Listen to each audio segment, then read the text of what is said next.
Okay, we got the live. It looks like we're 5 seconds in. So hello, Ange, Mary. So nice to see you all. Hi, We are ladies. very excited. I don't know about you, Laura, but I'm pretty excited about having our very first DoubleBookedCo book club I live am too. discussion. hmm I am too. Even though this book was interesting to say the least, as far as our first book for our book club. Mhm. I still think it's been an experience, and I'm very excited to discuss it today. Uh, and I'm so happy that some of you are here with us already. Um, before we begin, let's talk about February real quickly so that we have some reminders of what's going on. Laura, do you want to remind everybody about our book for February as well Sure. as what next Sunday looks like? Sure. Do you have the book with you? I don't have it I with do. me. Okay, so our book for February is Snow Falling on Cedars by David Guterson, by popular demand.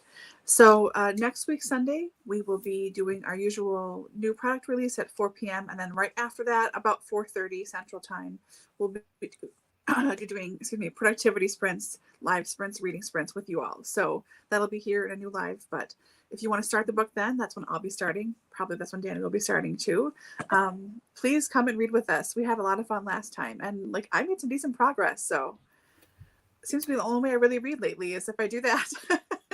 Yeah, and I mean, even if you're not reading Snow Falling on Cedars, you want Right. to like catch up with a different book, or you have other things to do, you want to get some stuff around the house, feel free to jump in and chat with us during the chatty bits. We are Mhm. more than happy to have anyone who would like to participate in that. Yep, Sometimes, absolutely. reading sprints for me when I'm looking at other people's channels, sometimes I'm not even doing what they're doing. I'm just like Mhm. doing comments or working on something else, but it's nice to have that camaraderie, that Yeah. community space where everyone kind of is on the same page. Yep, same So thing for yeah. me too. Yeah. hmm So as far as today goes, we are going to be discussing Atonement, which was our very first read of hmm 2022. And what an interesting start to the year, if I can say so myself. You certainly can. Yeah, interesting is a good word for it. um, so I think, as we begin this discussion, um, I think what we should all remember is we were all in this together. Very true. Yes.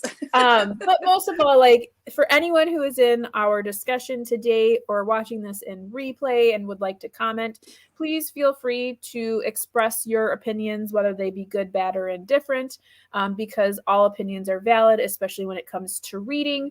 Mhm. Everyone has come from a different walk of life, meaning you have a different perspective when it comes to how things are written and explored in the text. So at no time is anybody incorrect or wrong in their interpretation of a read. So please feel free to comment, join in on the discussion. And again, if you're watching this in replay, feel free to comment below. We would love to hear your thoughts as well. In addition to that, for anyone who is interested in continuing with any of the reading throughout the year, at any time you can request to be added to our Voxer group. So at any time throughout the year. So even if you decide to join us in October, you can just send us a message and say, I would love to join the Voxer group. And we will just need your handle and we will add you to that Voxer feed. That said, today in the Voxer group, I did leave a link to the StreamYard. So if anyone out there wants to join in the actual discussion where you see Laura and I here, whether that be in full audio and visual like you see Laura and I, or you simply want to just be on the audio where it'll just be a black screen and we can hear you, you can certainly join in by clicking that link. Other than that, Laura and I will get our discussion here started. And so that we don't forget about it, we all really want to know, what is our ranking of the book. So before we get anything into discussion questions, let's just get it out of the way. What is your rating of the book? 1 out of 5, 5 being amazing. What do you think, Laura? How are you going to rate this on Goodreads? It's like a 3.5.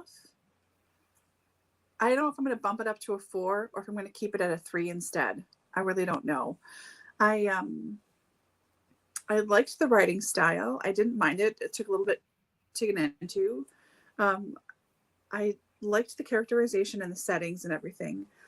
But I hate Bryony, and it made me really, really, really mad a lot of the time. So I can't say I necessarily enjoyed it. So like a solid 3.25, you know, like it was good. I liked it, but I also didn't.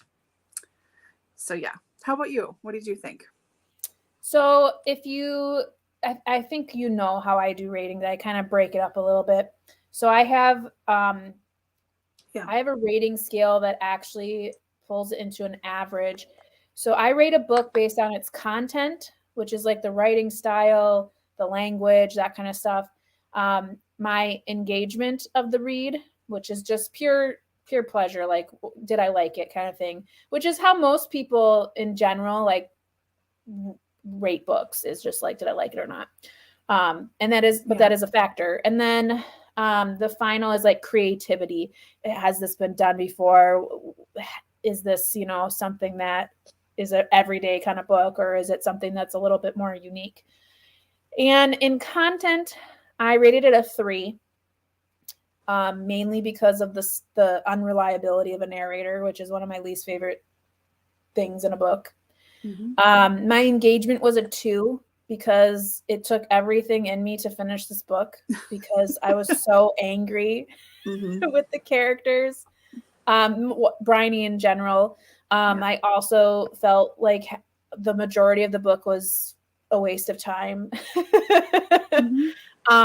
And then in creativity, I did give it a 3 because I did feel like it was a unique read. But I also felt like it was redundant in many ways. So I couldn't give it anything past the 3 because I just felt like, I don't know, it just didn't do it for me. So when you average all those together, you get a 2.6. So in Goodreads, I always round to the nearest whole, which would be a 3. So for Goodreads, it'll show a 3 for my rating of this book, which isn't terrible. I mean, a lot of people think 3s are bad, but 3s are like smack dab in the middle. So it means that it was a good book. It just didn't, you know, blow my socks off, I guess you could say. And I noticed that last year too. I don't know if you look at your Goodread ranking, like what your average ranking, but my average ranking for a book is 3.5. So I'm a little harsh. I'm a little harsh on books, I think. No, not at all. Not at all. Yeah. I haven't looked at my thing in a long time, but usually it's like around 3.5. Yeah. I don't think it's ever been a 4 average or above. I feel like since I've kind of switched up my rating, so I started this last year, and I don't have a lot of 5 stars because of the fact that, you know, yeah, I could love it engagement wise, but if the writing style is kind of like pedestrian and the creativity is like, well, this is like a run of the mill book, it doesn't deserve a 5 star. Like it deserves a 5 star from me in engagement, but it doesn't deserve a 5 star as compared to like East of Eden, which I think was a 5 star.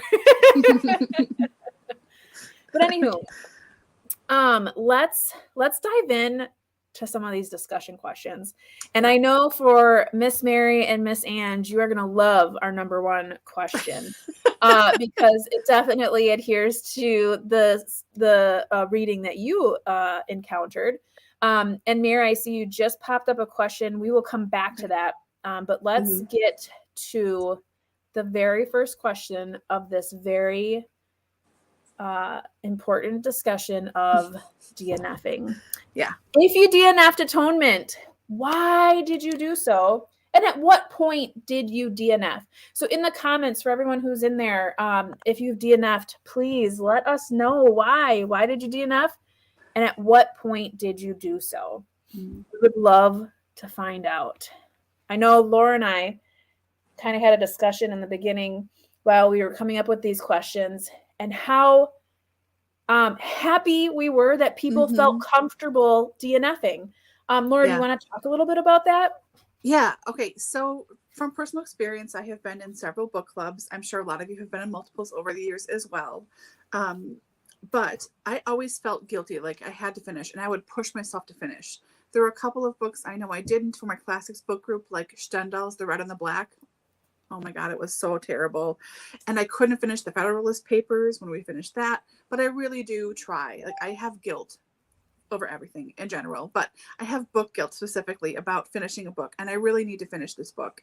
So the fact that everyone is just like bouncing and like, yep, I'm out, it made me so happy, so happy. And I didn't always jump in and say something because I would like see a big chunk in a row, and like Dani would have been like, congratulations, that's great. And it's like, it's so true though. But like, seriously, life is way too short. I'm so proud of all of you for trying it and going, yeah, this is not for me, and then leaving and just stopping and moving on with your life. Like, that's so impressive. I think it's so great. It like you said, it made us really happy. Yeah, really, really happy. Every time someone said something, like, I did not feel bad at all, because that's the whole point of reading, is finding what you like and finding what you don't like. And in no way, by being part of our book club, do we want you to be like, no, you must read this book, it is an important piece of literature. Right. No, we don't know either. God. And as moderators, it's definitely harder for us. I don't foresee me DNFing anything in the book club, but because we're here to moderate it. So we're going to do it for you. So if at any point in time we are reading a book and you are like, this is not working for me, please, you have our permission. DNF the book. Yes, please do. We will read it for you and let you know what you missed out on. Yes. Yes. Or quite frankly, or what not. you didn't miss out on. But yeah, I was so happy when I would see people, and I would congratulate them, because I think it's true. You have that guilt factor, especially when you are part of a club or a reading group. You feel bad because you've like said you were going to do something, but please, at no time ever feel pressure from us for reading. Yeah. Even when I have a book that I've recommended on my channel, and someone says, oh man, I got halfway through and I couldn't do it, I go, okay. I mean, because we're different readers, we're different people. We read things differently.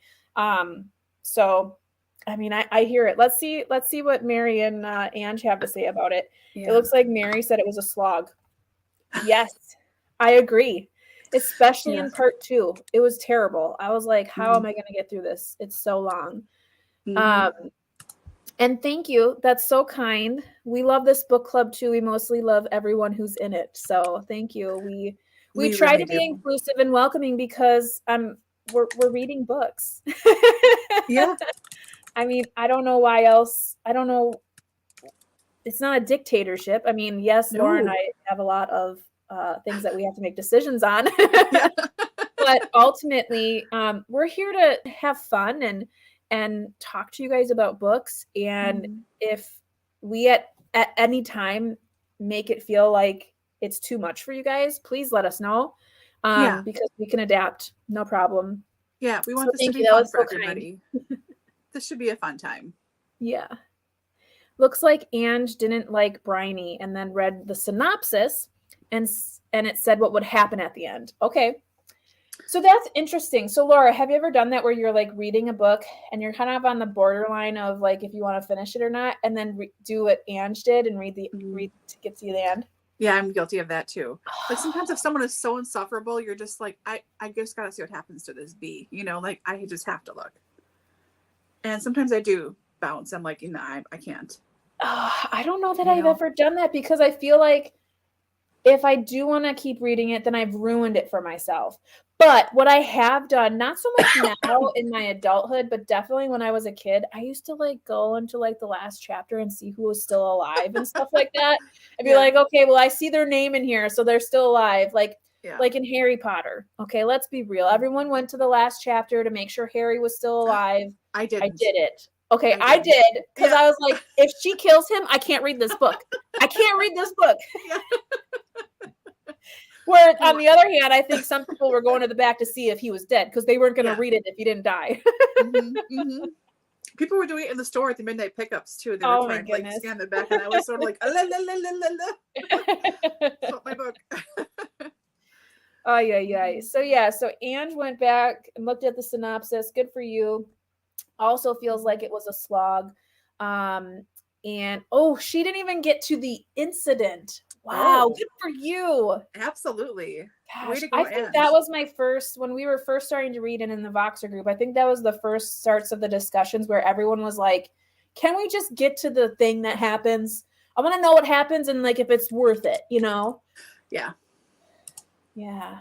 That's funny. Good for you, Ange. I'm proud of you. Very proud of you. Okay. So, we did have, so for Ange and Mary, it sounds like you guys DNF'd pretty early on. I think we had some people that DNF'd. I want to say everyone DNF'd before part 2. I think everyone basically. Yeah, that's what it seemed like. Most was just before part 2 or when it started. Yeah. Because I don't feel like I don't feel like I recall anybody getting to part 2 and being like, this is too much. Because I feel like in that part that was pretty deep. So for those DNFers out there, part 2 is very much surrounding it's within the war. It's in France and it's the war. So I don't feel like anybody who DNF'd got that far. Yeah, which is I don't totally think so. okay because it was the sloggiest part of the book. Oh boy. Okay. Yeah. So we can always come back to talking more about that. I have a feeling that next month with our Snow Falling on Cedars, considering the chunkiness of this one, I have a feeling people will make decisions pretty quickly on this one as well. Yeah, so please, again, feel free. If you at any point in a book want to DNF it, do it. And let us know because we'll talk about it and ask you why. Because I'm always interested to hear like why people DNF. Like what was it about the book that made you go, I'm not interested in the ending? Because that's always my thing is whenever I'm struggling with a book and I'm like, gosh, I don't want to finish this. I'm still like, I want to know what happens though. And that's what makes me read the rest of it. So I'm always interested to see how did that squirrel fit in that little tiny hole? Wow. Sorry, I'm sitting in my desk area and it faces our front yard. And the squirrel went in this tiny little hole of this tree. This is terrible. Both of us got distracted at the same time. I have to plug in my iPad and grab a thing. Let me just grab it real quick. Okay, sounds good. So I'm always interested to hear like how people DNF without thinking like, oh my gosh, but what about the ending? So it makes sense for how Ange kind of explained looking at the synopsis and finding out kind of thing. So makes sense. And it looks like you read what the incident would be and was still 50-50 until you read what happened at the end. Gotcha. Okay. Yeah, it's hard. That's a hard one to kind of like get through. So, okay. So let's move on to some other questions. Actually, let me go back.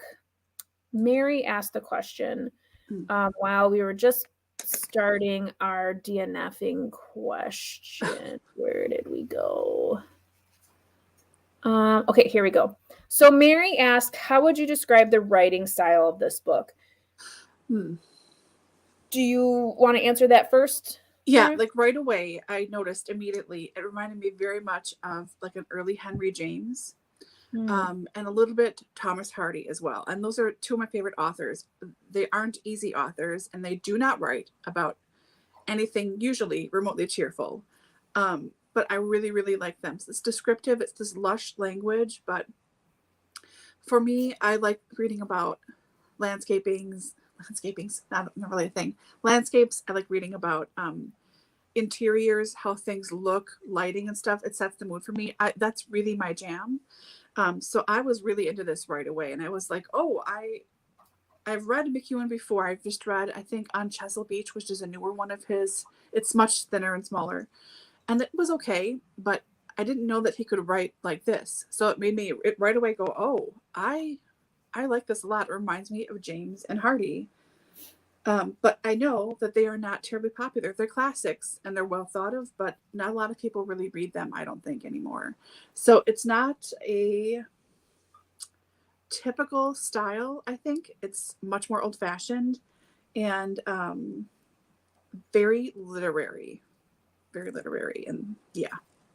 So I enjoyed it, but I know it's really not for everybody. What did you think? Yeah, I would agree. I'm not familiar too much with Hardy and James. I don't think I've read anything from them yet. I own their books. It reminded me of like Virginia Woolf and more classic writers where, like you said, lush language. It's very floral in a sense where a sentence isn't really saying anything. It's literally just there to add an atmosphere to the physicality of the book. Yeah.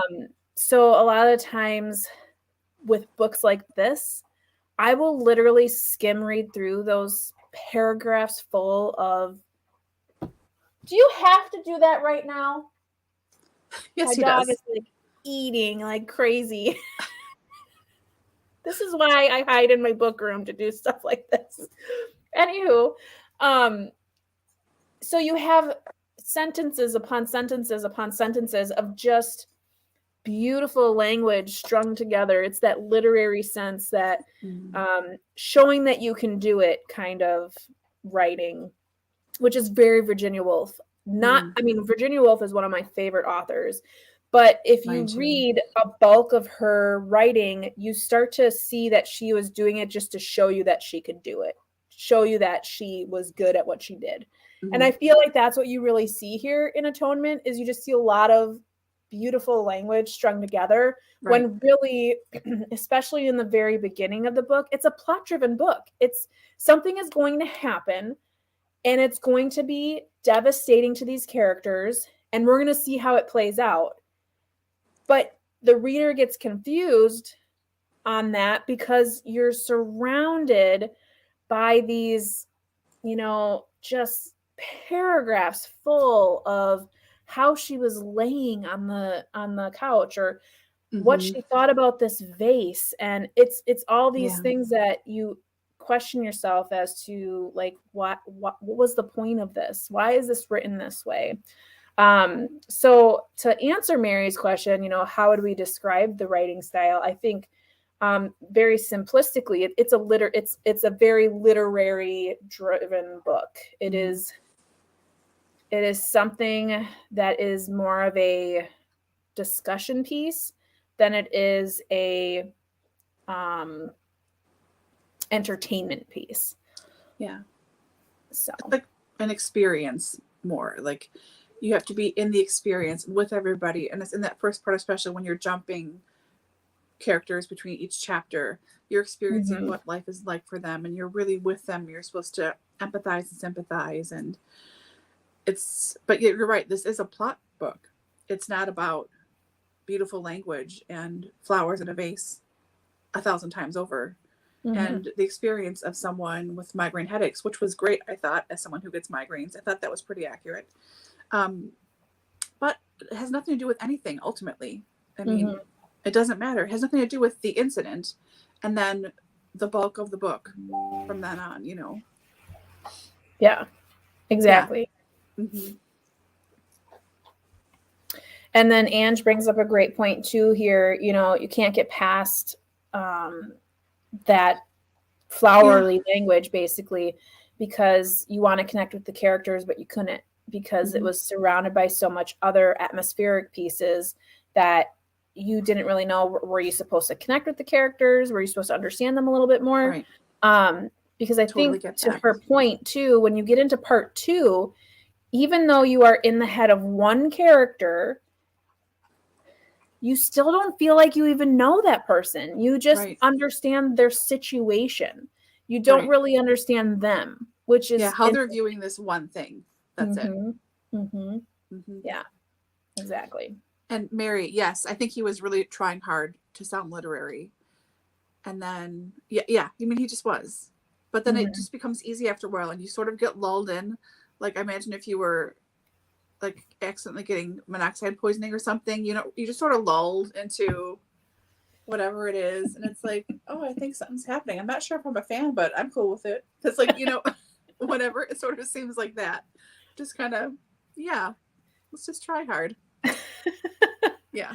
Well, this is definitely one of those books where like you're reading and then all of a sudden you're like, oh my gosh, I think I've turned the page like 3 times. I don't remember what I was reading at all. And then you're like, I'm not going to go back. I'm just going to keep going. That's probably fine. Yeah. Anywho, let's move on to another question. And so we talked about DNFing and all that, and Ange brought up, you know, connecting with characters. And one of the characters, of which we've already kind of discussed how much we did not like her, Miss Briney, who we meet at the age of 13. We find out that she is an unreliable narrator through several examples. Not only is she written as an unreliable narrator, but she is an unreliable character within the book. We know that she lies about a certain incident. And from there, it just expands further and further into the reading. And by the time you're done with the book, you realize that she is the epitome, the definition of an unreliable narrator. So let's go ahead and discuss that. Did you want to say anything first, or? No, go ahead. Okay. So I'll kind of give a quick wrap up of her character. So if you are wanting to read this book, definitely spoilers ahead. But for you DNFers, now you can find out a little bit more about Miss Briney. So in part 1, which is the part and the only part of the book that is split up into chapters, we find out that Briney is interpreting a certain situation as something that it is not. She sees her sister Cecilia and Robbie, who is like he's a little bit lower class than them, but he's going to school and is a family friend. She sees them doing the little hippity dippity in the library and assumes that it is a assault. Then the twins disappear. They run away, you know, as 8-year-olds do. And upon everyone searching for them, she finds Lola, which is the twins' older sister. She's like 15, like come out of the bushes, and she has just also been assaulted. Or she's actually been assaulted. Whereas Cecilia and Robbie are in love, and we know that that was a mutual consensual situation. Very consensual, yeah. Yes. So Briney gets it in her head and basically speaks for Lola and says that Robbie is the culprit and sticks to that story the whole time. Well, she sticks to it all right. Yeah. Basically, she saw him. It was him. He did it. And ultimately, Robbie goes to jail and everything flushes out in part 2 and 3. Well, we see Briney again 5 years later. She is 18 years old and she is skipping Cambridge to be a nurse at a hospital, which becomes a war hospital. And we see her experience. She meets up with her sister again. She sees Robbie again, all these things, and is trying to atone for her crime, which in the book, it's called a crime the whole time. As far as what she did, lied about Robbie being the assailant of this rape. And then, as we know from the very last part, and it wasn't called a part, but it was London, 1999, we find out that Briney is an old lady, which obviously time has passed, but she has also made up parts 2 and 3 of the book. So she is basically, she's a novelist. She has been collecting letters from certain people during the war, and she has basically made up part 2 of which we read about Robbie, and she has made up part 3, which is her experience in the war hospital, for a novel that she's writing because she's a novelist.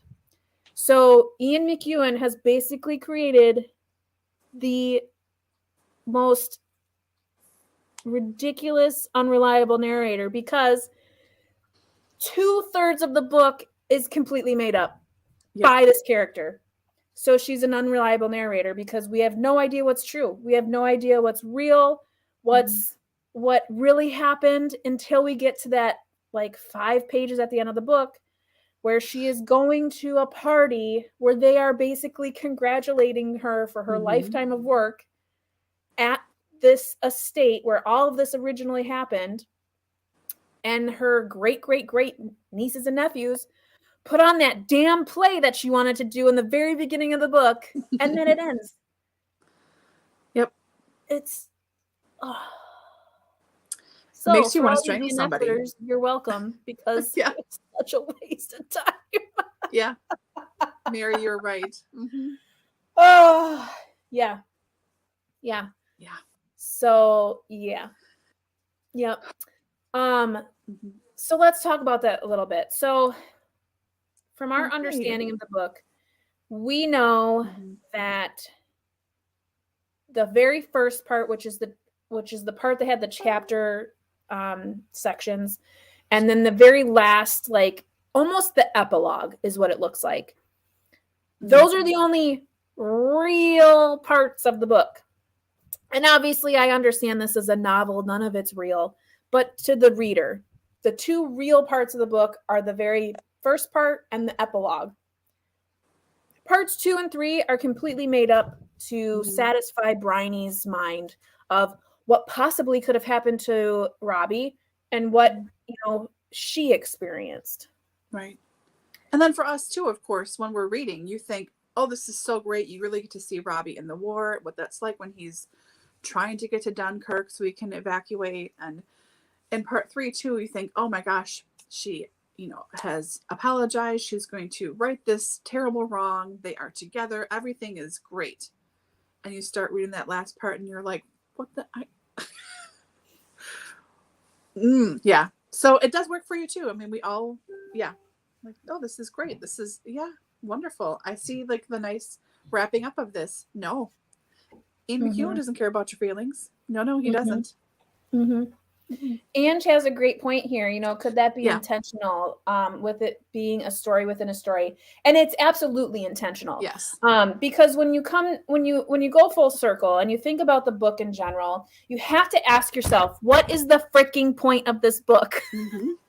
And the point is, from what I understand, there's a lot of points, but one of the main points of the book is perception, is understanding a situation from different angles. There's a lot of examples in the first part where we see different characters seeing a certain situation from a different perspective. And that really sets the stage for the rest of the book. So when you see Cecilia and Robbie at the fountain and they're grappling over the vase situation, she takes her clothes off and she jumps in. You see that from their perspective. You also see it from Bryony's perspective because she saw it. And you also see it from one other character's, and I can't remember. I think it was a male character. You see it from his groundskeeper? Someone, maybe. You see it from their perspective as well. And you can see that from Robbie's perspective, because he's right there. He's thinking about all of the, their relationship in general, everything they've shared in the past couple of years, how she's so upset with him, but, his feelings for her. And he's also having his, sexual impulses, being reminded of that because she's, especially during the time, it's like 1930, whatever, that she's exposing herself. So then you see it from Bryony's perspective, and she's pissed. She's like, what are they doing? And she blames it all on Robbie, even though Cecilia is the one who's doing everything. Right. She's being the active participant. And then when you see it from the other person's perspective, you see it as we see it, like, oh, they must be fighting about something down there. And oh, for a vase, like that seems silly. Like it's very neutral. And I think to Angie's point, could that be intentional? This story within a story? Absolutely. Mm-hmm. I think it goes to show that not every way in which not everything we see is what we think it is. When we see something happening, it could be that that's not what's actually happening, or that's not what happened. So by Bryony being this unreliable narrator and creating these two parts, it's her ideas, it's her like perception of this is probably what happened. And I think also to console her mind, it's because she needs to atone for her wrongdoing, her crime in the beginning of the book. It's her way of justifying or creating a reality within a reality to put herself at ease. That's how I read it. I don't know if you felt any different. No, I felt the same way. Yeah. Mm-hmm. So to your point, Ange, yes. So parts 2 and 3 versions of her truth. Exactly. And then Dawn here too. You're so funny. It's like watching a long movie and finding out it was all a dream. Yes, it was like what's that show, Saint Elsewhere, where it was like all that stuff happened and then it was like the dog's dream or something. Like I don't remember how they ended that show, but it was like, what? It's also like Lost. The show Lost, I felt was like that too. Like you were just watching it for so many seasons and then the way they end it, it's like, wait a minute, it wasn't real. So yeah. And you're very welcome, Mary. Anytime you want to DNF something, we will finish it for you and let you know. Yep.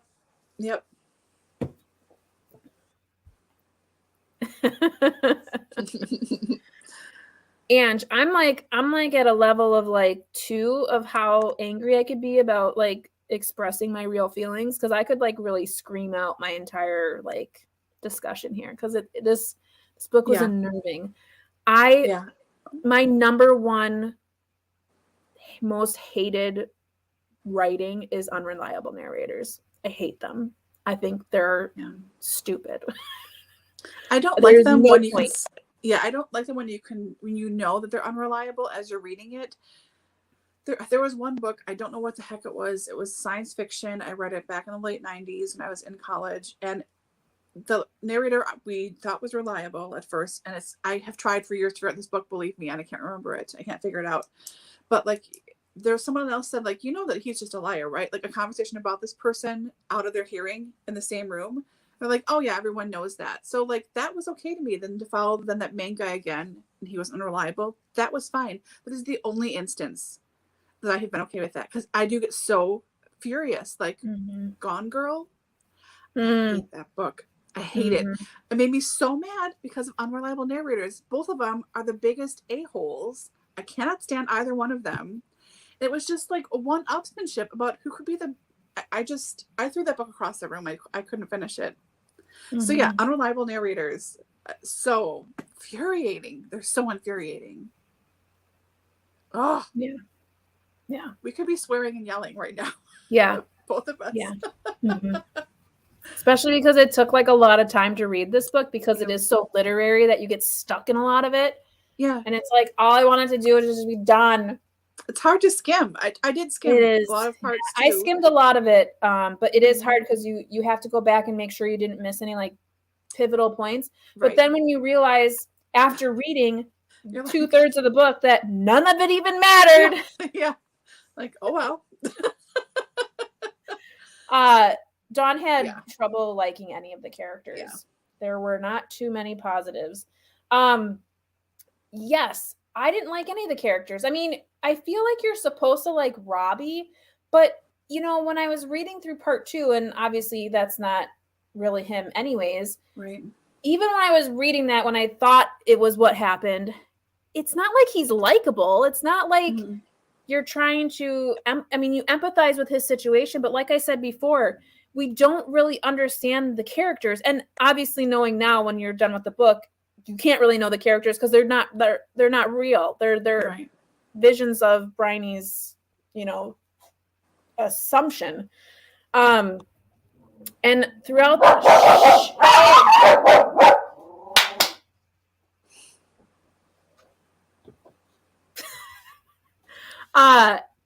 But thanks. I lost my train of thought. Jerk. What was I saying? You're talking about likable characters and Robbie and how you get to part 3. Oh, and yeah. So while I was reading, I kept thinking to myself, like, are we ever going to get Cecilia's point of view? Like, when are we going to hear about Cecilia? Because not even in part 1 do we hear from her after Robbie is accused. Mm-hmm. Like, we don't hear anything. We don't even really see her say, no, it wasn't him.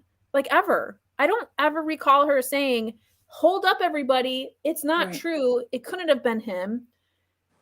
And I had a lot of issues with that too. And we didn't talk about this previously, but like, what kind of trial takes place where the word of a 13-year-old girl goes over everything else? Like, I'm pretty sure he has an alibi because he was probably not even in the vicinity because he found the kids like way away from wherever all like this a mile happened. or 2 away. Yeah. Yeah. So, I mean, I know. Let's just move on because I could just whatever. Fiona, yeah. So Bryony's nurse friend Fiona, she was interesting. We only got little bits and pieces from her, but I liked the head nurse too because she was like no nonsense and definitely who I would have imagined being a head nurse. So yeah, there's little side characters that bring a little bit of value to the book for sure. Let's see here, Ange. I do sometimes like an unreliable narrator. If it's a thriller, part of their character, but there is also a reliable POV. Yeah, I mean... Yeah, that does help. I think when it's like smaller characters or like... And, you know, that brings up a great point. Thrillers in general. I read, I think it's Alice Feeney is her name. Her book called Sometimes I Lie. Oh, yeah. And when you read that book and you get to the end, you're just like, you're like, wait a minute. And it makes you rethink the entire book. Now that makes sense to me because they're crazy. They're like crazy people. And it's a thriller. So it's meant to like mess with your head. Right. When it's a book like this, a literary piece, it's critically acclaimed, all these things. Why are you wasting all of my time with a character that's just making crap up? To me, it doesn't sit right for me. Yeah. So yes, to Ange's point, absolutely, thriller makes sense. Very good point.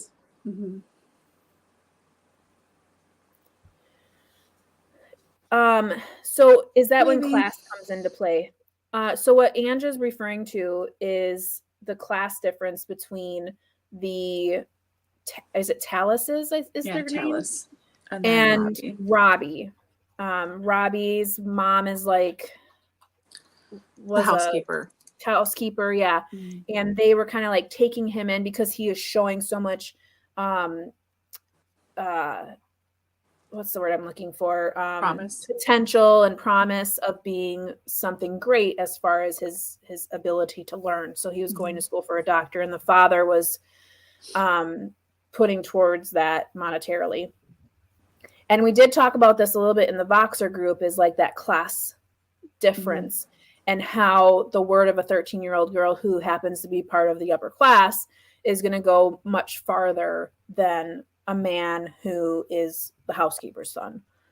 And I think to go one step further with that same line of accusation, in part 3 of the book, it's brought up a couple of times that it was the gardener's son who had perpetrated the crime.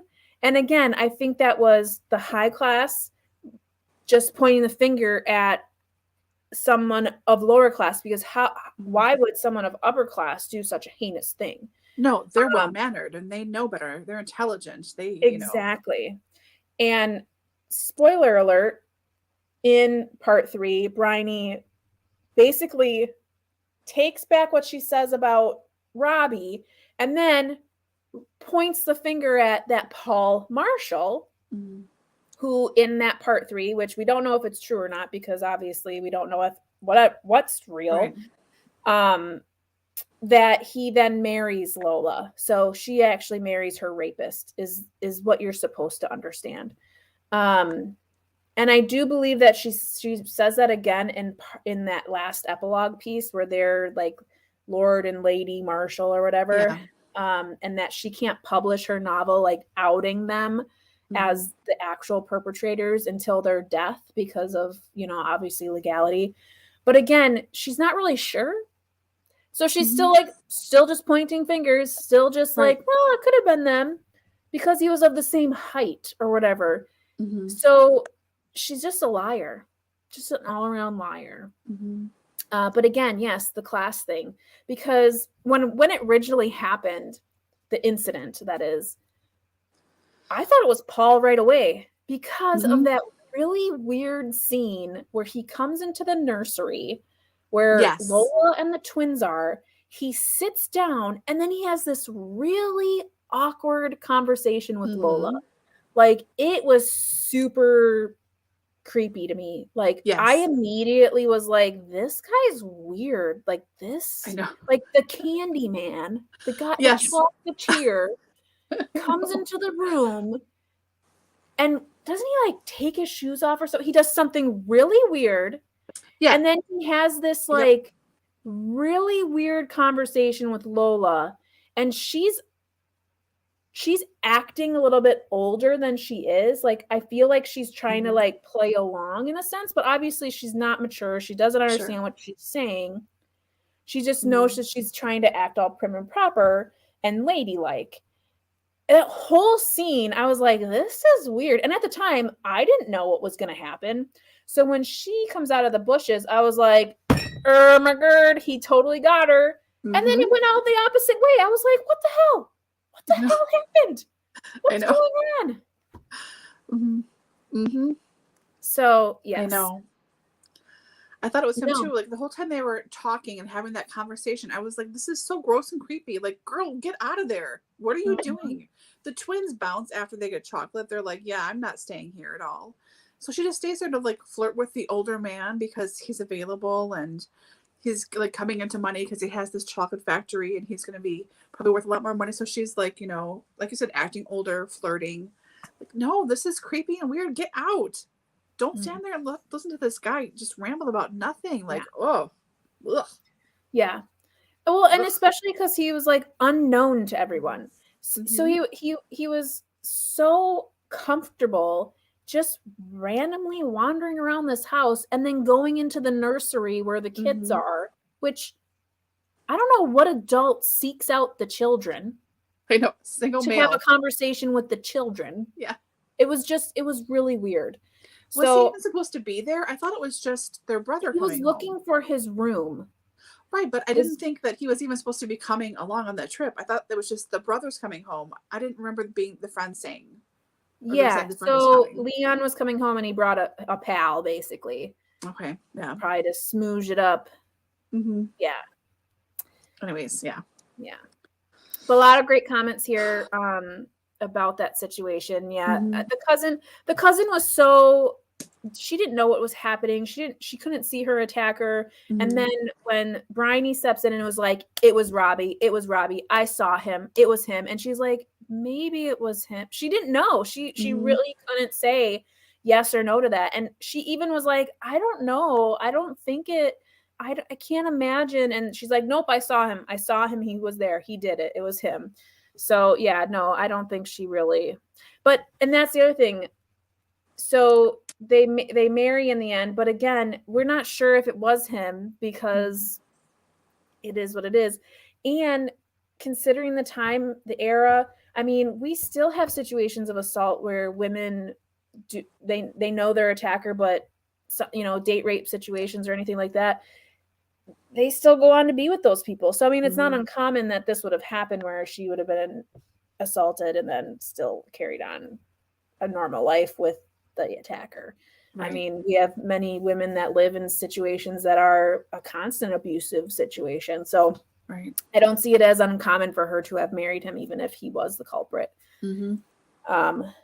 But probably blames herself. Like, I led him on, and so of course I deserved this, and it's my fault. And he could have been leading her on to believe that it was a consensual thing, and Yeah. Mm-hmm. you know, and it began their courtship, whatever, you know. And Right. obviously this is all conjecture. We can just sit here and imagine what it happened, but Why not? then we're just like it? briny. Yeah. Why not? Yeah.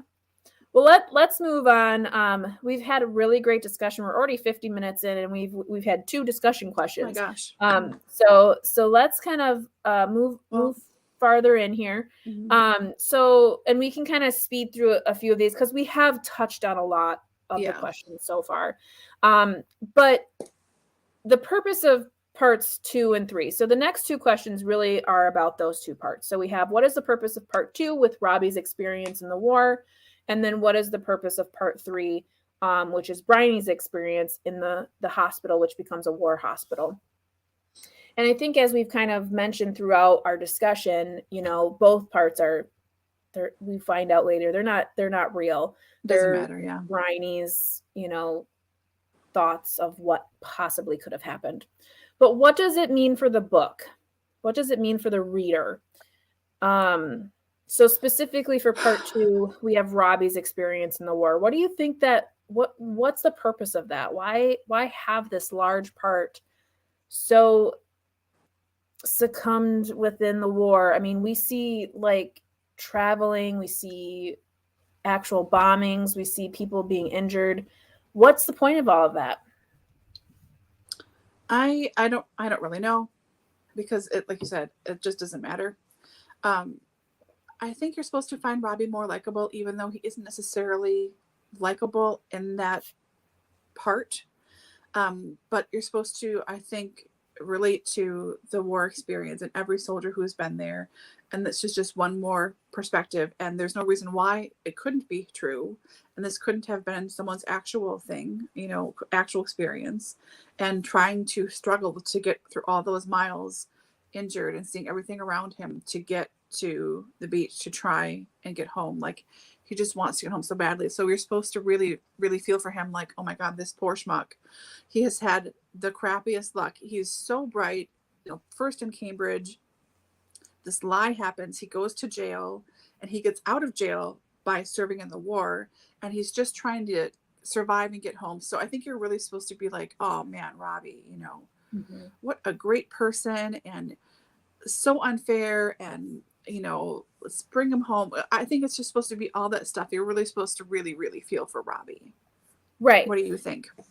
Oh, no, I absolutely agree. And to take that one step further, when you find out that Bryony has basically made all that up based on letters that she had received from a different person, to kind of put puzzle pieces together as far as like what experiences occurred there, I think it's her way of, in her novel, to humanize Robbie and to retract her statements of how poorly of a person he was, of how, you know, he was a sex animal and yada, yada, yada.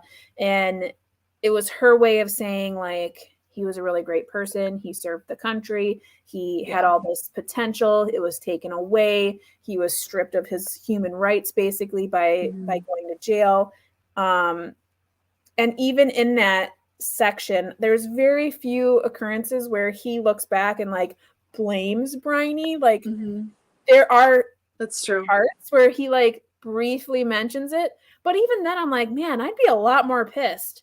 Right. And so then it makes sense that it's her actually putting it together, because I wouldn't have someone be super angry with me if it was me. So yeah, I definitely agree with you. It was the empathy piece. It was trying to humanize him and make it so that we were totally on his side, because we should have been from the get-go, because he is a good person and he didn't do what he did, and he was super in love with Cecilia, and they write letters to each other and all these things. So on the reverse side of that, then we see part 3, which is where Bryony's experience comes into play. What did you think about the purpose of that piece?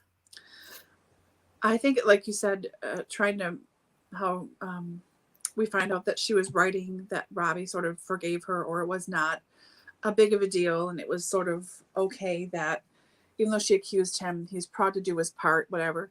I think she's doing that for herself in this part. Like, to try to atone to herself, like, oh no, I was good. I became a nurse and I helped these people. And even though I did lie, see, I lied again, but it was for good reason, to help that soldier, because, he was going to die and he was thought I was his loved one. And, so I did lie, but I am a good person. See, I don't take things too far these days. It was sort of trying to convince herself that she's okay and she's a good person and she's done good things, and that her life is then justified by all this good action she did, even though she made this one atrocious mistake when she was 13. It's okay now. And even though she's not perfect, she kind of is perfect now, because look at how this good thing, like, push that halo up, So I think it's her trying to tell herself that she's good and okay. Yeah. What did you think? Yes, I agree with that as well, especially in the scene where she meets her sister and Robbie again. So we see that scene in the apartment where she goes to talk to her sister, and this is right after she is at the wedding of Paul and Lola, where she's now determined that it was Paul the whole time.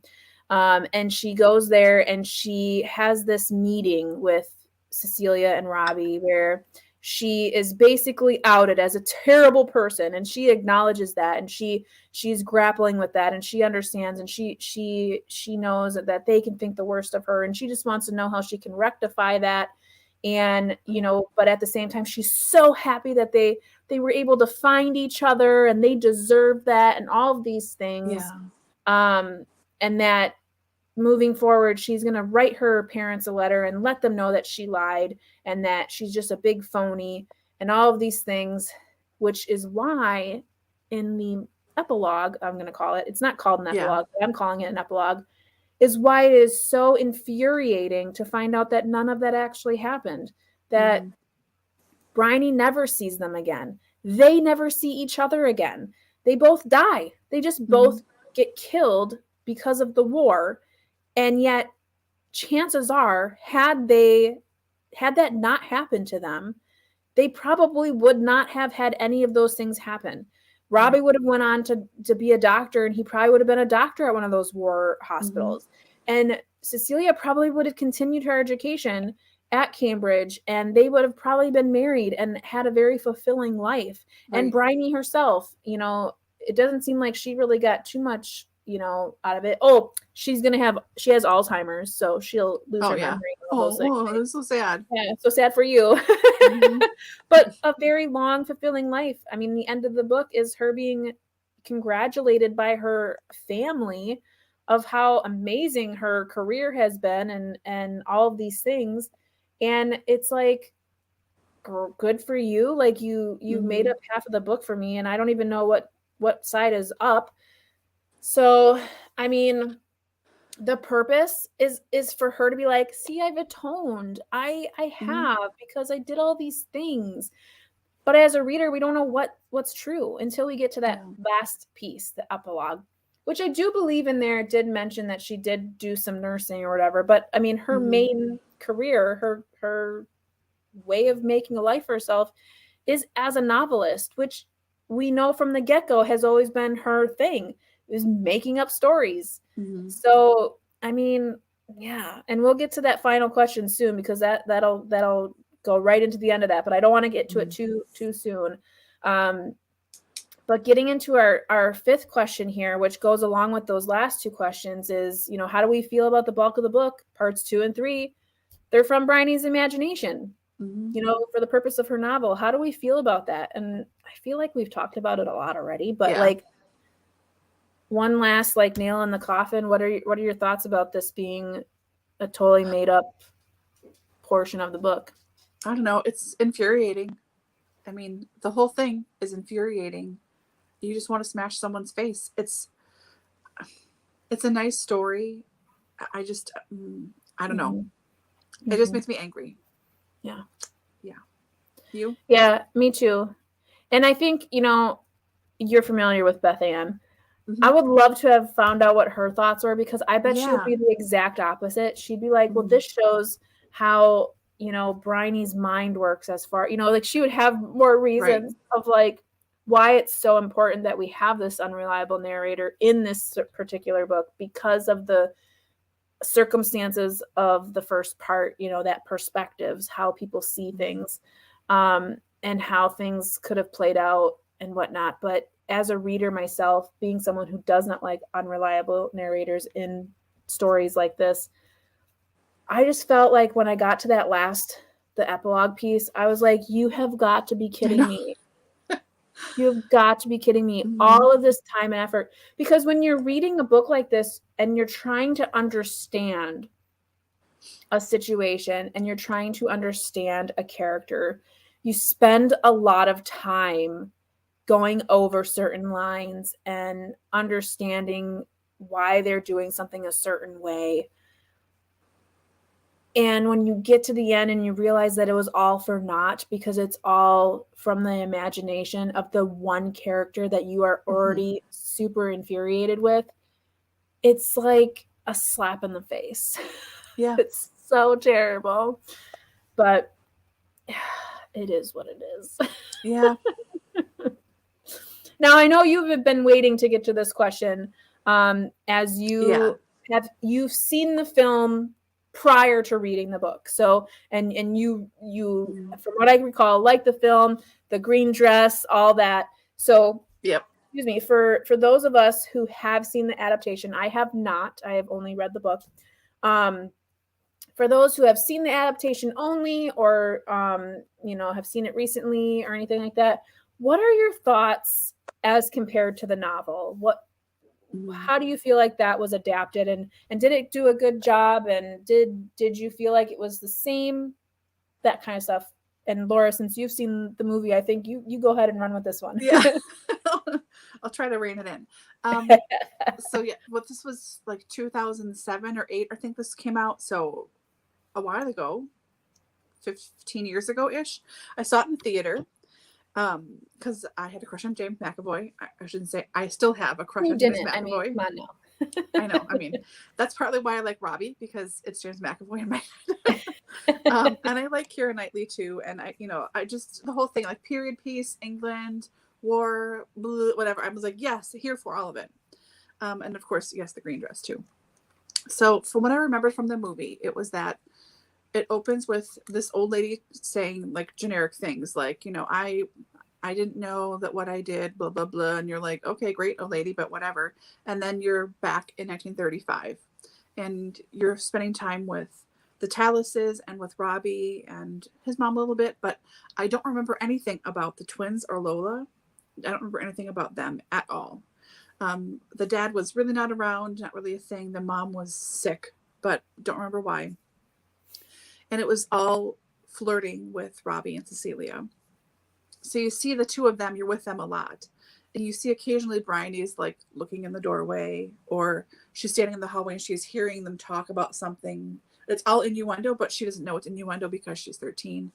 And then the incident, the accusation of rape, is that Bryony sees them having sex in the library and thinks that her sister is being raped because of her face and what's happening and the sounds and everything. She thinks that it's rape. So she goes and accuses Robbie right away. And Cecilia, from what I remember, doesn't say anything because it's a class thing and she doesn't want everyone to know that she has the hots for the housekeeper's son.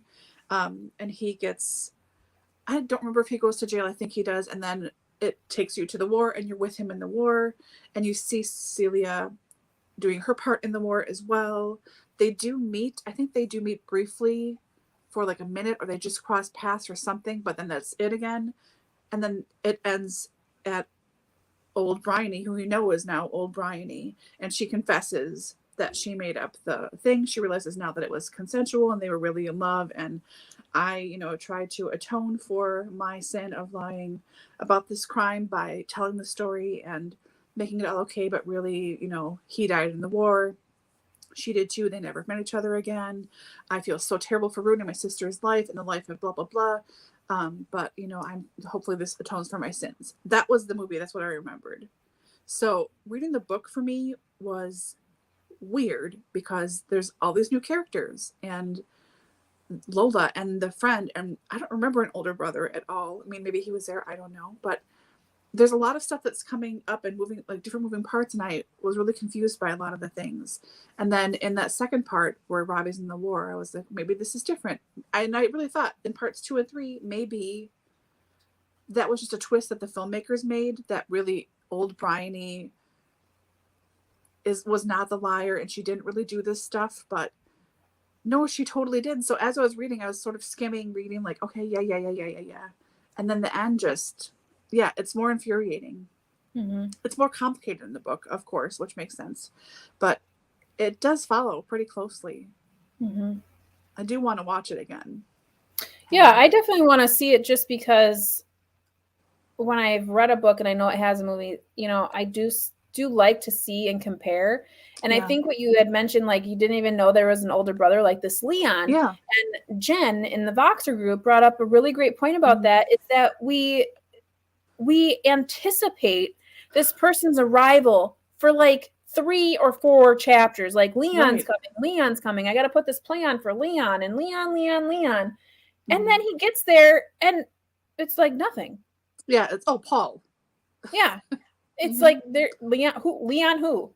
And then in the epilogue, again, Leon's like an old decrepit man in his wheelchair. He's had like 4 wives and all these kids. And you're like, okay, but who cares about Leon? Like, why is he even a character? Like, why does he even exist at this point? So I see why they omitted him from the movie. But yeah, Ange, I think that it probably was. But yeah, and not to kind of change gears here, but a lot of what you said kind of made me think about this too. Discussions we've had in the Voxer group, one of which being that, you know, Leon is non-existent really after he arrives, which was confusing.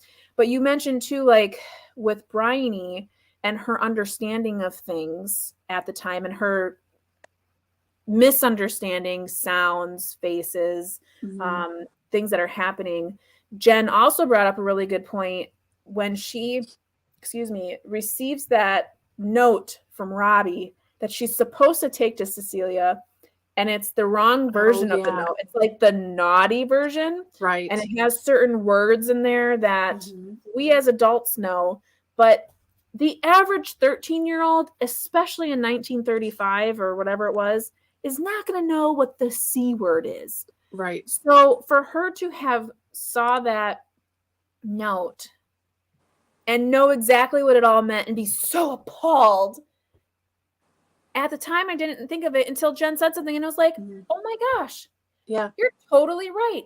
How did she even know what any of that meant enough to be so grossed out and appalled that he all of a sudden becomes this nasty heathen creature that, you know, when she said that in the Vox group, I was like, I was blown. I was like, that's so true. How would she even know what that meant?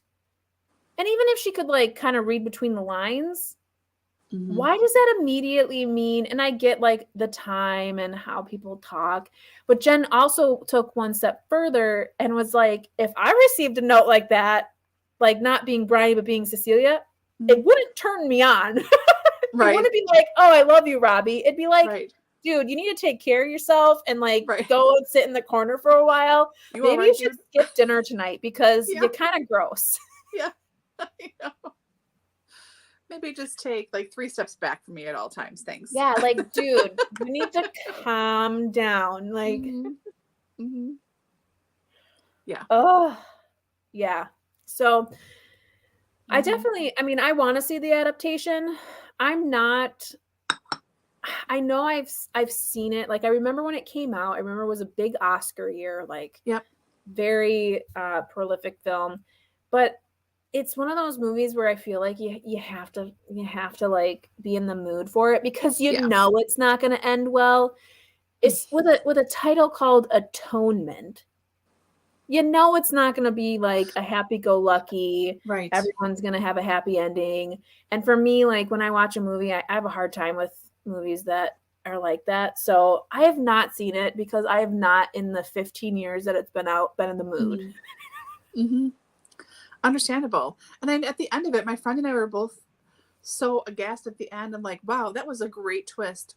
Didn't really see it coming because there's spent so much time with Robbie and Cecilia, and you see how much they care for each other, that like the love story part of it. And again, we were much younger than two, but like we were like, oh my God, it's so sweet. And like, oh, it's so awful and terrible. And what a twist.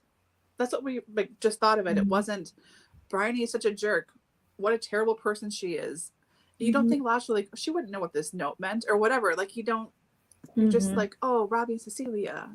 Yeah. And at the end, you're like, oh, that's terrible. Yeah. Good it's story, interesting but how I would never want to watch it again. Yeah, it's interesting how filmmakers will pluck out certain pieces of a book and then like that's the film then, you know? Yeah. Because I mean, they took out the actual incident. They took out all the characters that even are associated with the actual incident. Mm-hmm. But I think to your point in the film, it still worked. It still worked in the sense that something happened, it was lied about, and it ruined these people. Robbie got blamed. Same characters had the same effect. Yeah. Mm-hmm. Yeah. Okay. So we are at 10 after the hour. So I want to very much thank everyone for being here. We have one final question. I'm sure it's all what everyone's been thinking the whole time we've been talking. And we have to ask it because it really is I feel like the main point of Bryony's existence in this book. But do you think that Bryony has atoned for her crime? What do you think, Dani? I don't know why this book is called Atonement. Yeah. I don't know at what point in time she even she's acknowledging that she's atoned in some way, but it's just words. Mm-hmm. I don't feel like there's any atonement in this book. In fact, the word atonement, I don't even think appears until the epilogue. And she's basically just saying like, yeah, I wrote this book to atone for the fact that I totally screwed these people over. Right. Even though I'm still kind of going around the truth. I'm kind of like giving some things that are true. But no, I don't think she did. I don't think leaving Cambridge to be a nurse, if that's what actually happened, is atoning for anything. No. That's you trying to make yourself feel better. Mm-hmm. I think true atonement is, facing up to exactly what you did and making it right. So when we see in part 3 where they're like, well, the least you could do is tell our parents, that was the atonement. Yeah. That was the opportunity. That was where going to face-to-face, and not in a letter. Who cares about a letter? Go home and sit down with your parents and say, I was wrong. Mm-hmm. I lied. I am a liar. Mm-hmm. That's atonement to me. Not, I'm going to completely disregard everything because, well, it's been 5 years, so who cares anyways? And he's already served his time. I'm just going to go ahead and do this nurse stuff that doesn't have any effect on anything that happened over here. Right. Yeah, absolutely not. Yes, Mary, a DNFer can answer. Mm-hmm. No, she totally did not. No. I don't feel like there's any atonement whatsoever in this book. I think she keeps trying to tell herself or convince herself that she's atoning, and like by making all these little tiny threads of happiness or making these little things up, she keeps trying to like soothe herself or reassure herself somehow, like, no, I'm atoning. See, it's all good. Like, ignore the man behind the curtain. I'm going to do like soft shoe in front of here. Like, no. Yeah. No, you're not doing anything, girl. Mm-hmm. Yeah. Well, and I think that's a life lesson too. I think a lot of people, when they feel guilty about something, let's not even say it's something bad like this, but you feel guilty about something, instead of facing the event head on, you always do something else. Like, I feel really bad about this, so I'm going to go ahead and give to charity, or I'm going to volunteer for something. And not that those things are bad. Like, don't get me wrong. Please donate to charities and please volunteer. But instead of actually atoning for what you have done by heading it on, right there, going back to the source, showing that you acknowledge what you have done and why you did it, and apologizing to the people who were hurt, you go over here and you're like, but look at all of the things that I've done. Look at all of the stuff that this was my atonement. Mm-hmm. And even if those people are gone, dead and gone, or the time has passed, by hiding behind the curtain, like you said, that's not atoning. Right. That's making you feel better. Mm-hmm. And it's not even working. No. But you just keep trying. Okay. Yeah. Yes. It should have been always I lie. Should have been sometimes I lie. Mm-hmm. Yeah, always I lie. I lie about everything. I'm a liar. Yeah. So yeah, no, I don't feel like she atoned. Mm-mm. Especially because it's all made up. It's all falsified.